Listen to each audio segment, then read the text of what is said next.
Hello, and welcome to another episode of the Breachside Broadcast, home of the finest voxcasting either side of the breach. Malifaux has burned. On our last episode, one great story arc drew to a close. On this episode, a new arc begins. The smoke is clearing, the embers are dying, and the world is waiting to see what rises from the ashes. I hope you enjoy part 1 of Ashes of Malifaux, right after this word from our sponsor.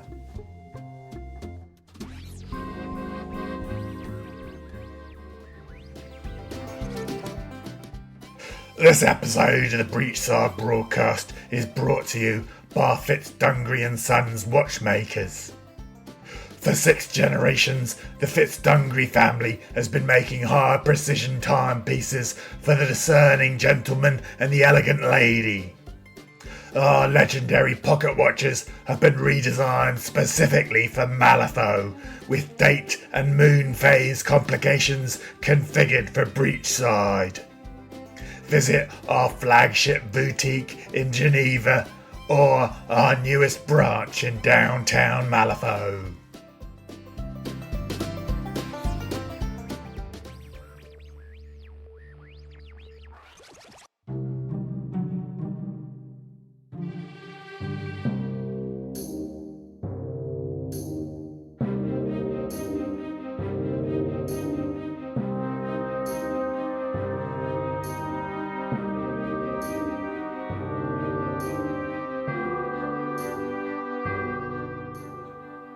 Ashes of Malifaux by Tim Akers and Matthew Majorican. The first is where still waters died, and the crown was set in black. The second is covered in dust, where nothing good grows. The third twists and turns above the world, but invisible to a living eye. The fourth rests where it all began, and where it will all begin again. The fifth is with us.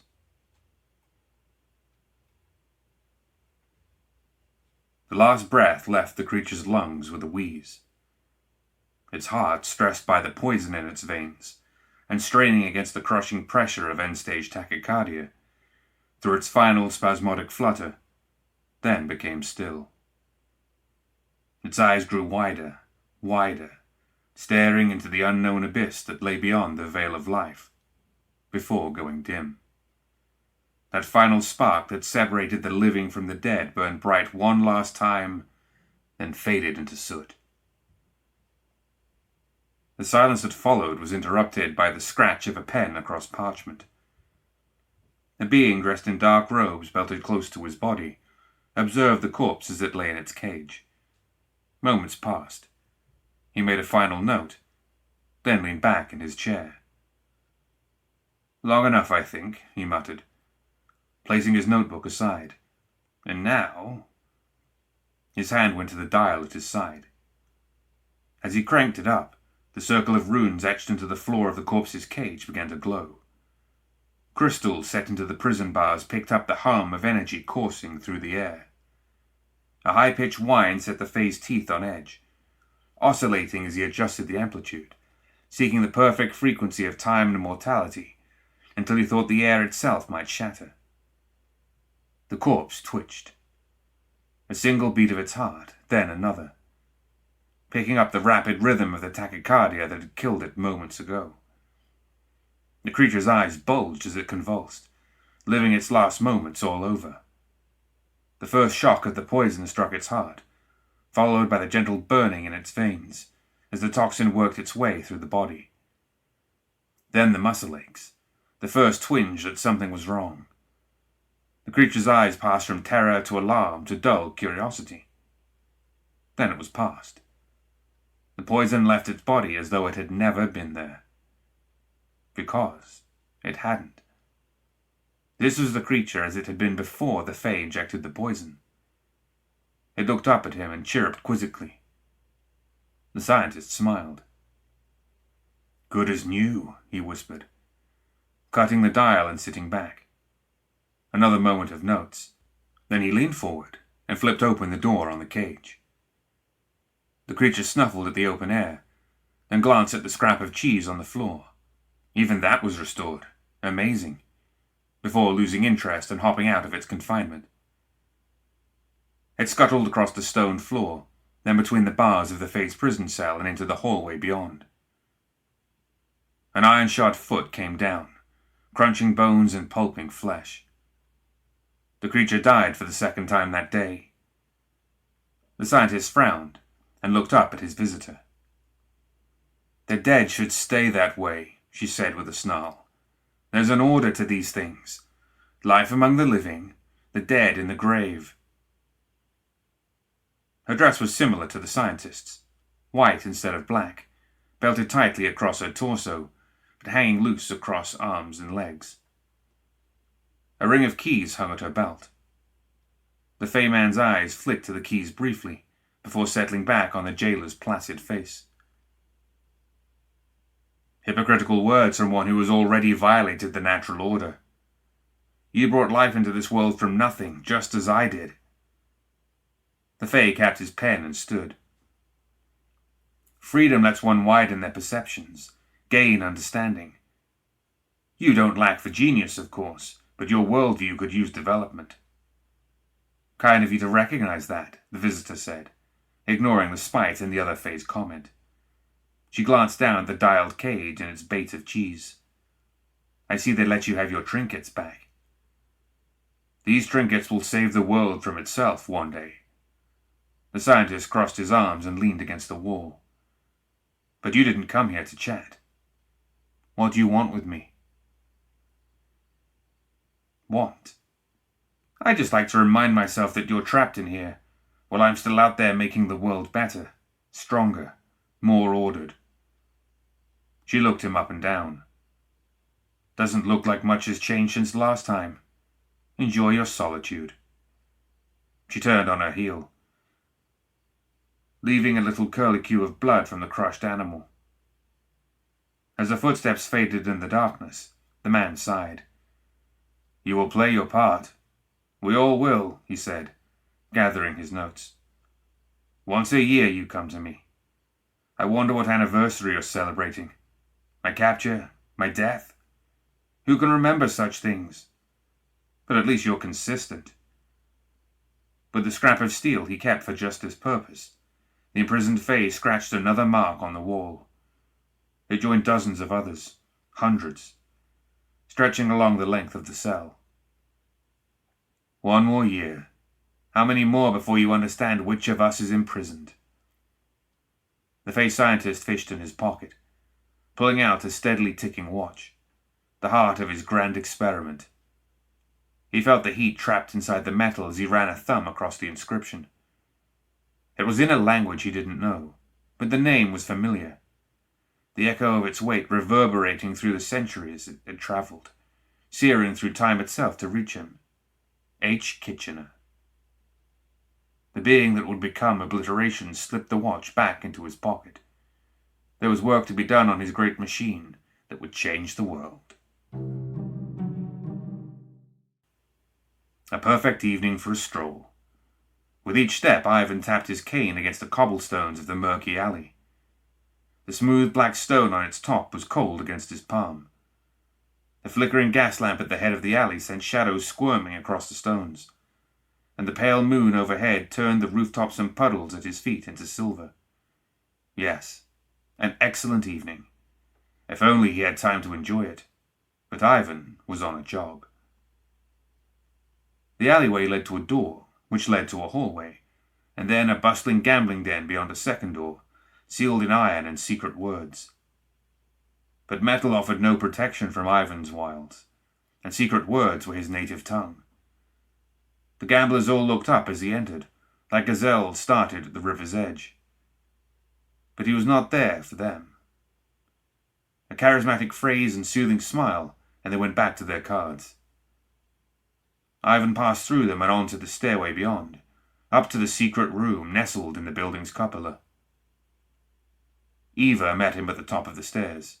Her hands were thrust deep into her pockets, and she leaned casually against the iron railing, but there was tension in her eyes.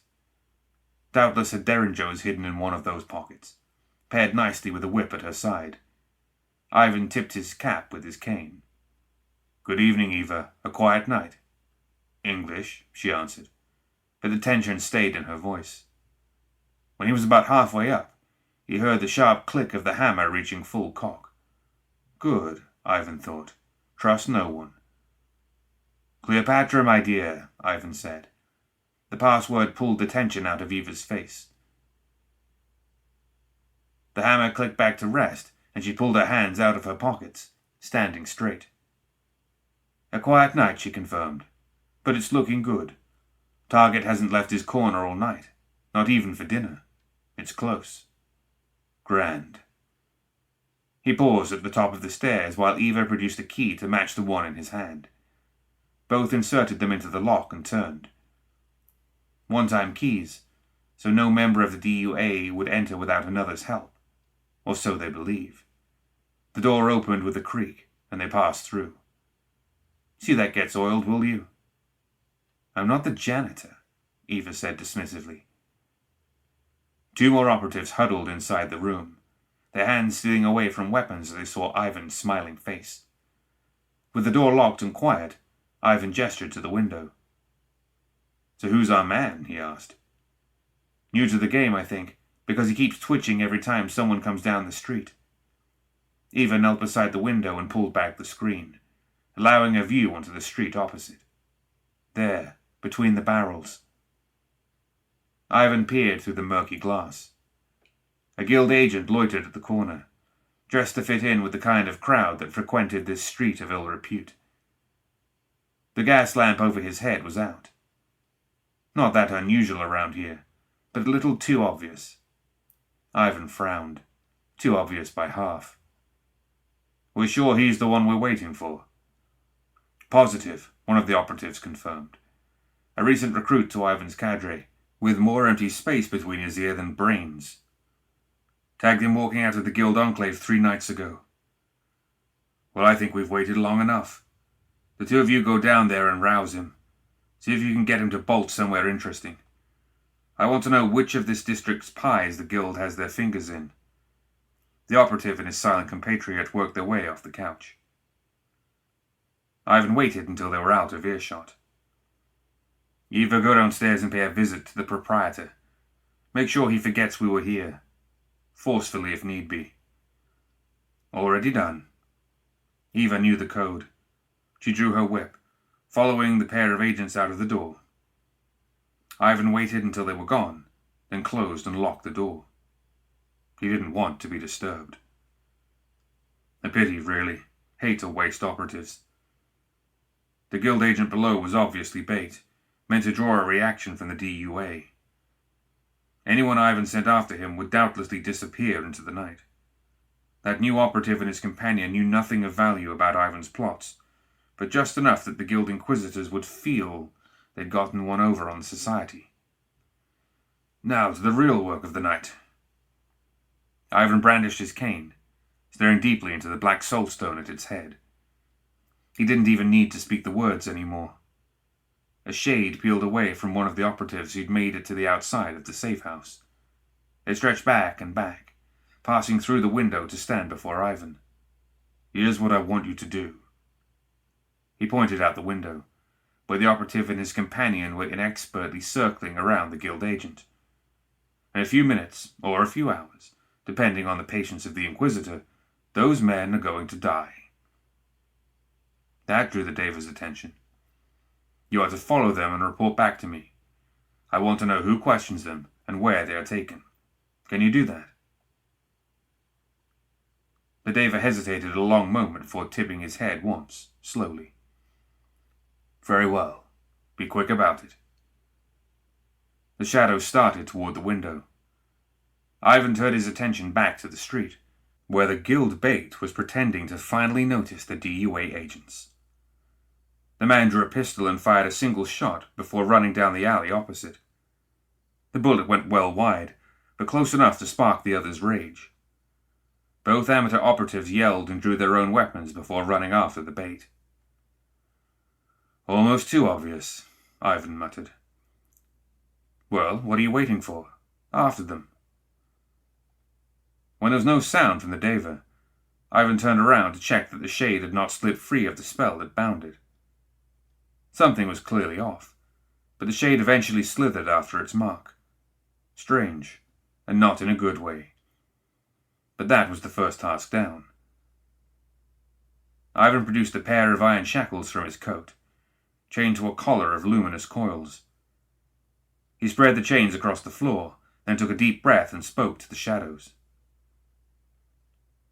For a brief moment, he felt the terror of that realm, the swirling madness of hungry things prowling at the border between light and void.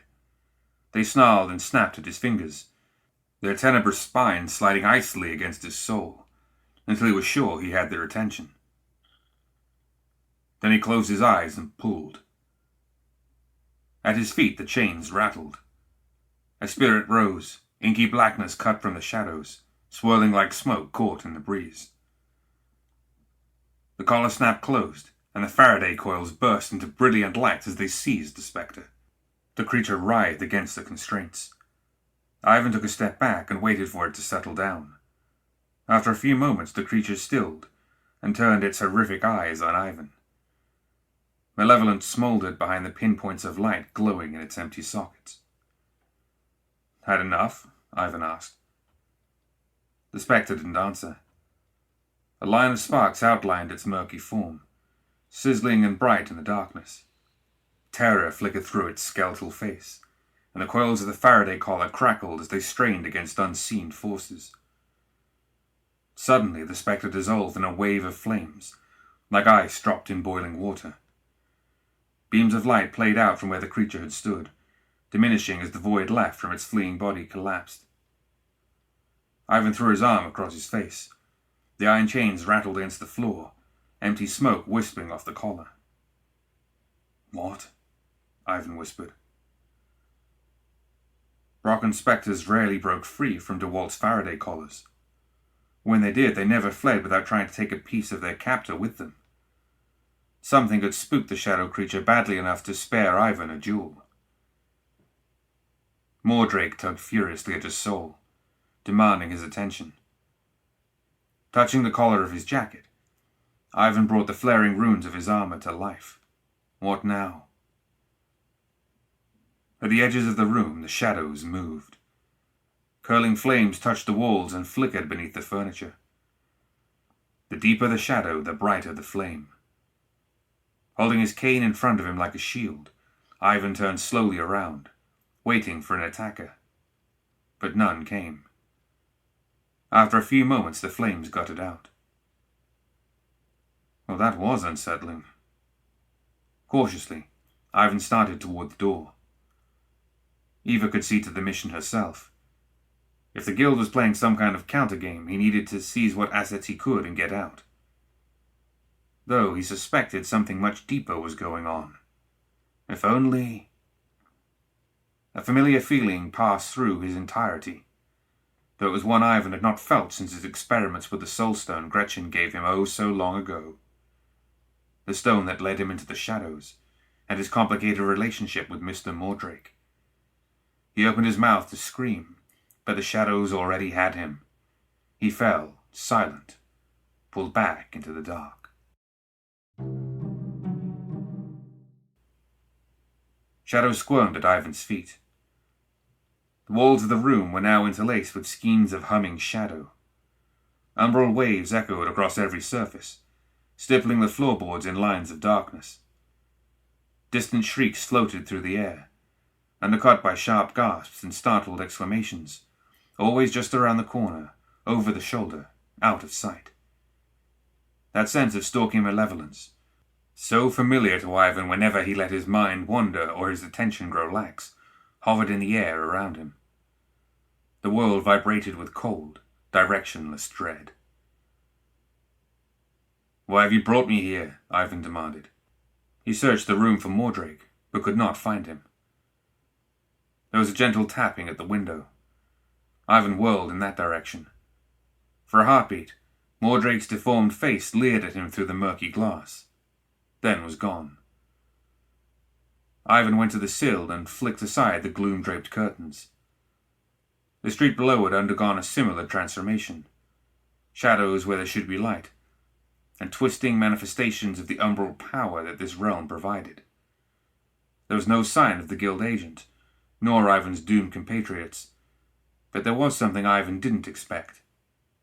A light, coming from down the street. The corner was hung with a drapery of broken shadows, bunting made from twined darkness, reverberating with the hollow sounds of forgetful souls. The umbral gas lamps writhed, crowned with flames of pure shadow, so black they were purple, the colour of old bruises on skin.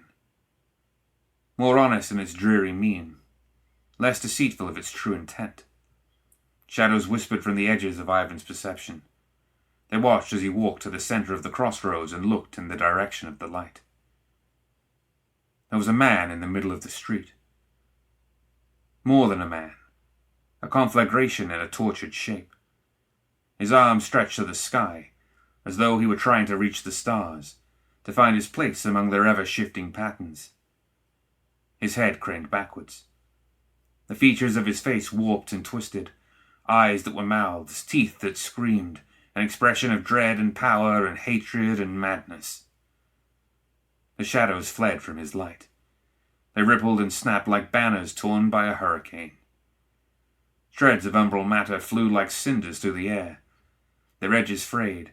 The substance of their darkness shot through with veins of twisting magma. At his feet the ground boiled. In his arms the air groaned. All around him the realm of shadows strained, like a cord drawn tight around the neck of a dying man. Ivan's soul shivered. Perhaps it was that drew the man's attention. Or perhaps it was just the presence of another warm body in a realm of shadow. Whatever the cause, as he stood frozen in place in the middle of the crossroads, Ivan watched in terror as the burning man turned and faced him. The terrible visage passed over him, weighed him, broke him, discarded him as nothing. Ivan turned and ran. Like in a dream, his feet were weighted down by fear. His bones turned to liquid, and his blood raced through his head, hammering at his skull. Shadows at Ivan's feet boiled away, exposing the raw bones of the realm. He ran, and the world trembled around him. The sound of burning air surrounded him. He felt the smouldering presence of the burning man closer with every step, searing his back. The etheric runes of his armor glowed bright and then burst, like light bulbs fed too much power, extinguishing themselves in glorious agony. He ran and got nowhere. Ivan fell to the ground, through the ground, between the shadows and the light. He landed with a thud in the alleyway, behind the gambling den. His cane clattered to the ground beside him. For a long, quiet breath, it was dark. But then, a curl of flame consumed a shadow beside him, spitting cinders into the air. The gas lamp at the head of the alley flared into brilliant light, a spike of roaring flame that shot into the sky, parting the fog. Another shadow fell to cinders, and another. In no time the alleyway was lit up with writhing shades of incandescent glory, bright enough to rival the sun. Ivan scooped up his cane and ran. The shadows chased him, impossibly bright.